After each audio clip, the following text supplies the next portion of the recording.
मेरे प्यारे विद्यार्थियों, आपका कक्षा 8वीं का हिंदी विषय का वार्षिक मूल्यांकन का पेपर हो गया है, जो कि पूरा एड ग्रेड अभ्यास पुस्तिका में से पूरा पेपर पूछा गया है। आगे हमारा विज्ञान का पेपर है, तो विज्ञान के पेपर की तैयारी के लिए मैं आज आपको विज्ञान विषय की एड ग्रेड अभ्यास पुस्तिका लेकर के आया हूं। आपकी विज्ञान की सभी पाठों की तैयारी होने वाली है।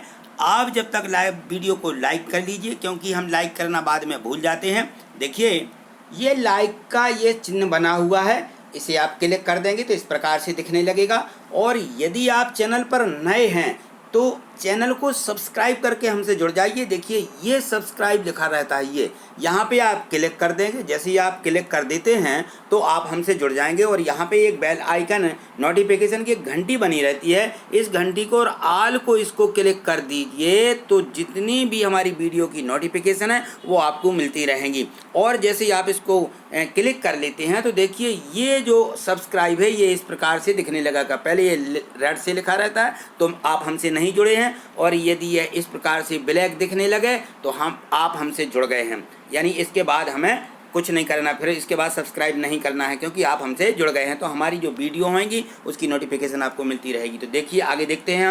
तो ये है विज्ञान विषय। विज्ञान विषय की कक्षा 8वीं की एड ग्रेड अभ्यास पुस्तिका है ये। इसके हम आगे जो पाठ दिए गए हैं इन पाठों को देखते हैं। तो यहाँ देखिए, ये है पाठ 3। पाठ 3 दिया गया है, संश्लेषित रेशे और प्लास्टिक।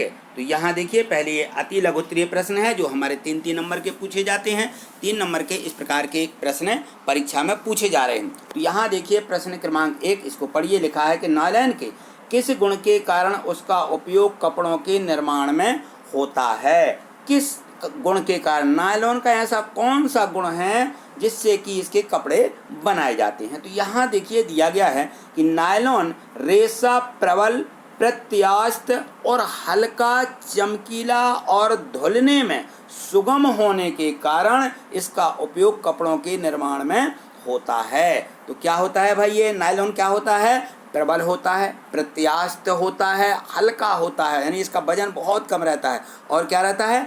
चमकीला भी रहता है। और जब हम कपड़ों को धुलते हैं तो बड़ी आसानी से, सुगमता से ये कपड़े क्या हो जाते हैं? धुल जाते हैं। इसलिए इस रेशे का जो उपयोग है नायलॉन के इस गुण के कारण इसका उपयोग कपड़ों के बनाने में किया जाता है, या कपड़ों के निर्माण में किया जाता है। ठीक, अगला प्रश्न देखिए। तो ये देखिए, प्रश्न क्रमांक जो 2 दिया गया है इसमें है कि बरसात के दिनों में आप संश्लेषित रेशे और प्राकृतिक रेशे में से किस रेशे से निर्मित छाते का उपयोग करेंगे और क्यों करेंगे। तो यहाँ देखिए, 2 प्रकार के जो हमारे रेशे होते हैं, एक संश्लेषित रेशे होते हैं और एक प्रकृति से दिए हुए प्राकृतिक रेशे होते हैं। तो इनमें से हम किसका उपयोग करेंगे? कहे में छाते के निर्मित बना हुए छाता जो रहता है। तो यहाँ देखिए, इसका उत्तर इस प्रकार से है कि बरसात के दिनों में संश्लेषित रेशे से निर्मित छाते का प्रयोग करेंगे। जो संश्लेषित रेशे हैं, क्योंकि संश्लेषित रेशे से प्राकृतिक रेशों की अपेक्षा ये कम जल सोखते हैं, जिससे वे जल्दी सूख जाते हैं, और इसके अलावा वे टिकाऊ होते हैं, कम महंगे होते हैं और रख रखाव में सुविधाजनक होते हैं। तो इस प्रकार से जो ये छाते रहते हैं बिल्कुल मुड़ जाते हैं, और उनको हम आराम से चाहो तो अपने जेब में भी रख सकते हैं। इस प्रकार के छाते आने लगे हैं। तो इस प्रकार से हम कौन से रेशे के? संश्लेषित रेशे के निर्मित छाते का उपयोग करेंगे। तो इस प्रकार से मैं आशा करता हूं कि यह सभी प्रश्न आपको समझ में आ रहे होंगे। वीडियो को बिल्कुल अंत तक देखिएगा। देखिए, आगे प्रश्नों को देखिए, क्योंकि सभी प्रश्न बहुत ही महत्वपूर्ण हैं, इसलिए सभी प्रश्नों को आपको अंत तक देखना है। देखिए, यहाँ दिया गया है प्रश्न क्रमांक 3, इसको देखिए। इसमें है कि खाद्य पदार्थों का संचयन करने हेतु प्लास्टिक पात्रों के उपयोग के 3 लाभ बताइए। तो जो प्लास्टिक के पात्र होते हैं उनका उपयोग बताना। तो 3 उपयोग देखिए यहाँ पर, ये प्रमुख लाभ है इनके। खाद्य पदार्थों का संचयन करने हेतु प्लास्टिक के पात्रों के उपयोग के लाभ निम्नलिखित हैं। यहाँ पात्रों लिख लिए, पत्रों लिखा हुआ है, पा में आगे लगा लेना, पात्रों। ठीक है, यहाँ प्रश्न जो है इसका नंबर 1 देखिए, इसका लाभ यहाँ है, यहाँ प्लास्टिक, ये गलत लिखा हुआ है। यहाँ प्लास्टिक बहुत हल्का होता है, ये लिखना। यहाँ ये गलत लिख गया है, इसको आप काट दीजिए और यहाँ लिखना हमें क्या, प्लास्टिक, ये लिखा हुआ है प्लास्टिक। या मैं लिख देता हूँ यहाँ, आधे पा में ला में आ की मत्ता ला, आधे सा में टा में छोटी की मत्ता टी का टेक, प्लास्टिक। बहुत हल्का होता है, कम कीमत होती है इसकी, अच्छा सामर्थ्य और उपयोग में बिल्कुल आसानी होती है इसकी, हल्का होता है, इसलिए इसके ये 3 लाभ हो जाते हैं। ठीक, अगला प्रश्न देखिए। यहाँ देखिए प्रश्न क्रमांक 4 है कि क्या कारण है कि आग बुझाने वाले कर्मचारियों के कपड़ों पर आग बुझाते समय आग नहीं लगती है। तो आग बुझाने वाले कर्मचारियों के कपड़ों पर आग नहीं लगती है, क्यों? क्योंकि उनके कपड़ों पर मेलालाइन प्लास्टिक की परत चढ़ी होती है। कौन सी? मेलालाइन प्लास्टिक, इसकी परत चढ़ी होने से ये क्या होता है, उसे अग्निरोधक बनाती है। इसलिए हम क्या करते हैं, जो आग बुझाने वाले कर्मचारी रहते हैं, इन कपड़ों पर ये मेलालाइन प्लास्टिक की परत चढ़ी हुई वाले कपड़े पहन लेते हैं। ठीक, अगला प्रश्न देखिए। यहाँ देखिए प्रश्न क्रमांक 5, इसमें दिया है कि तालिका में रेशों से निर्मित कुछ वस्तुएं दी गई हैं जिन्हें प्राकृतिक और कृत्रिम रेशों से निर्मित वस्तुओं में विभाजित करना है। ठीक है, तो यहाँ देखिए, यहाँ वस्तु का नाम दिया गया है, यहाँ रेशे का प्रकार दिया गया है कि कृत्रिम रेशा है कि प्राकृतिक रेशा है, यह हमें बताना है। तो ऊनी स्वेटर, जो हमारी स्वेटर होती है ऊन की, ठंड में हम पहनते हैं, वो जो बनती है वह प्राकृतिक रेशे से बनती है। दांत साफ करने का ब्रश है, यह कृत्रिम रेशा है, क्योंकि ये प्लास्टिक के उसमें वो लगे रहते हैं। ठीक है ना, तो यह कृत्रिम रेशा है। रेशमी साड़ी, जितनी भी रेशमी साड़ी हैं प्राकृतिक रेशे हैं। टेरिलिन की शर्ट, ये कृत्रिम रेशा है। सूती कुर्ता, ये प्राकृतिक रेशे हैं। और पीटी से बनी बोतलें, ये कृत्रिम रेशे हैं। ठीक है, तो हमें यहाँ छांटना था कि ये कृत्रिम रेशे कौन सी वस्तुएं बनी हैं और प्राकृतिक रेशे से कौन सी वस्तुएं बनी हुई हैं। ठीक, अगला प्रश्न देखिए। यहाँ देखिए प्रश्न क्रमांक जो 6 दिया गया है, इसमें है कि कचरे के ढेर से गाय व अन्य जानवर खाद्य अवशिष्ट के साथ पॉलीथीन के थैली और खाद्य पदार्थों के रैपर भी निगल लेते हैं, खा लेते हैं। इससे उनको क्या नुकसान हो सकता है? तो अब देखिए, पॉलीथीन की जो थैलियाँ रहती हैं ना, पॉलीथीन की थैली और खाद्य पदार्थों के रैपर पशुओं के श्वसन तंत्र में, जो सांस लेने वाली नलिका है, श्वसन तंत्र में कंठरोध उत्पन्न करते हैं अथवा आमाशय में एक अस्तर बनाते हैं और अंततः यह उनकी मृत्यु का कारण बन सकते हैं। तो इस प्रकार से ये बहुत ही नुकसानदायक हैं। ठीक, अगला प्रश्न देखिए। तो देखिए, सभी प्रश्न बहुत ही महत्वपूर्ण हैं, इसलिए सभी प्रश्नों की वीडियो बिल्कुल अंत तक देखिए, जिससे कि हमारे ये प्रश्न कवर हो जाएं। तो यहाँ देखिए प्रश्न क्रमांक जो 7 दिया गया है, इसको देखिए। यहाँ देखिए प्रश्न क्रमांक जो 7 है, इसमें है कि एक उत्तरदायी नागरिक के रूप में पर्यावरण के हित में आप कौन कौन से 5 आर सिद्धांत का उपयोग करेंगे। 5 आर सिद्धांत दिया गया है, तो देखिए 5 आर किस प्रकार के हैं, तथा 3 उपाय लिखिए जिससे पर्यावरण स्वच्छ और प्लास्टिक मुक्त रहे। तो हमें इसमें 3 उपाय भी लिखना है, 5 आर माने सिद्धांत लिखना है कि पर्यावरण के हित में अपन को 5 सिद्धांत लिखना है। देखिए, तो हम इनको देखते हैं। यहाँ दिया गया है कि एक उत्तरदायी नागरिक के रूप में हम निम्नानुसार सिद्धांतों का प्रयोग करेंगे। नंबर 1 देखिए, यहाँ पे प्लास्टिक का कम उपयोग करेंगे। कम उपयोग करना, ये देखिए यहाँ पर देखो, ये आर के रूप में इसको बोलते हैं रिड्यूस। क्या करते हैं, क्या बोलते हैं, रिड्यूस। आर हो गया, ये आर से शुरू हुआ। और नंबर 2 में देखिए पुनः उपयोग करेंगे, रेस्क, इसको बोलते हैं रेयूस के, ये रेयूस को हो जाएगा तो पुनः उपयोग हो जाएगा।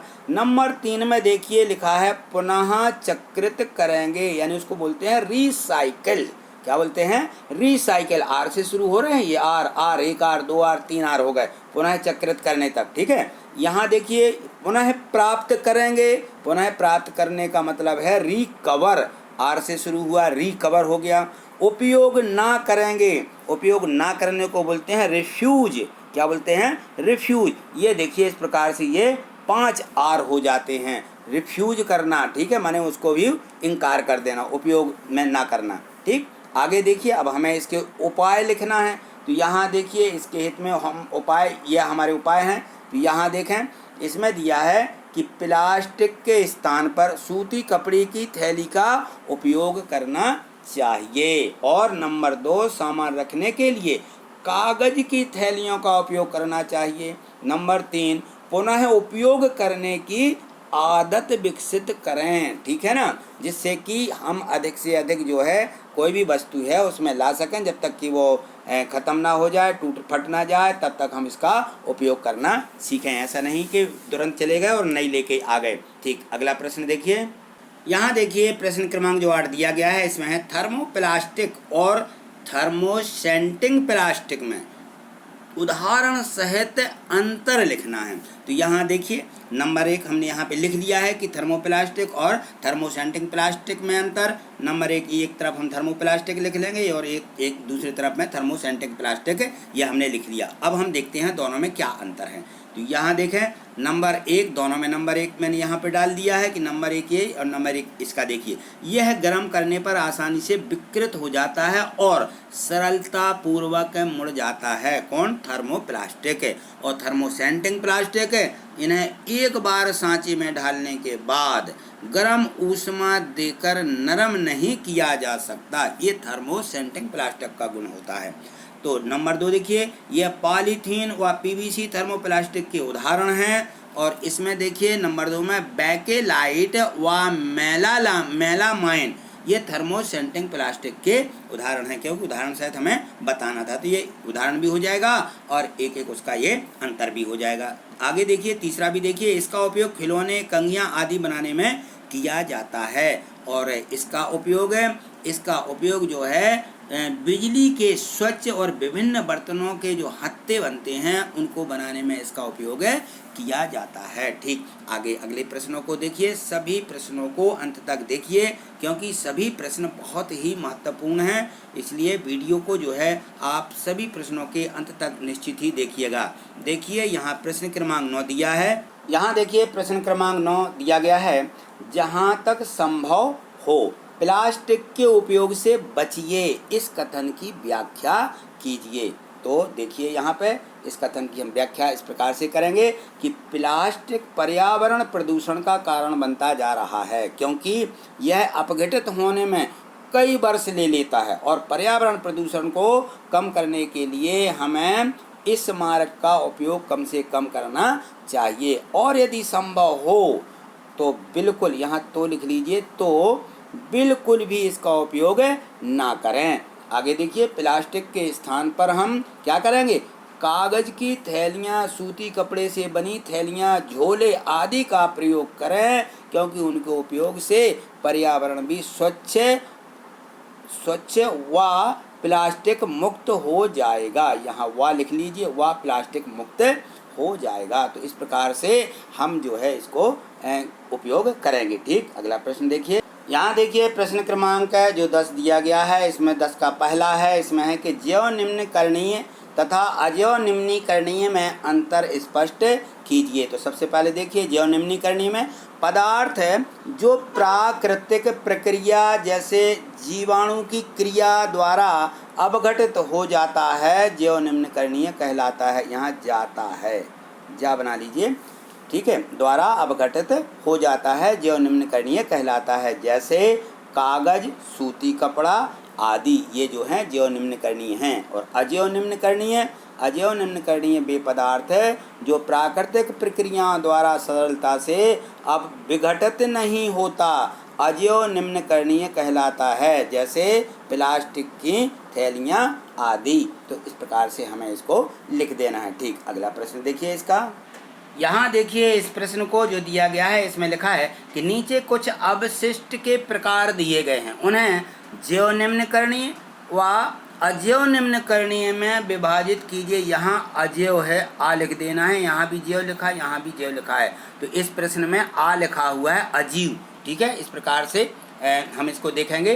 तो यहाँ हमें क्या कर लेना है? आ कर लेना है, अजीव निम्न करणीय में विभाजित कीजिए। तो यहाँ देखो अवशिष्ट के जो प्रकार दिए गए हैं और यहाँ पर पदार्थ की प्रकृति दी गई है, ये ज्यो निम्न करणीय लिखा और अज्यो निम्न करणीय लिखा है। ठीक है, तो इसको हम देखते हैं। तो यहाँ देखिए जो हमारी ऊनी स्वेटर होती है, ऊनी स्वेटर जो रहती है वह ज्यो निम्न करणीय है। दांत साफ करने का ब्रश यह ज्यो निम्न करनी है। रेशमी साड़ी ये ज्यो निम्न करनी है। टेरिलीन की शर्ट ये ज्यो निम्न करनी है। सूती कुर्ता ये भी ज्यो निम्न करनी है। और पीटी से बनी बोतलें ये अज्यो निम्न करणीय हैं। तो इस प्रकार से प्रश्न 1 से 10 तक के सभी प्रश्न हमने अच्छे से समझ लिए हैं। और हमारे जो आगे के जो पाठ दिए गए हैं इसी एड ग्रेड बुक में से आप जो है पूरे पाठों की तैयारी कर लीजिए।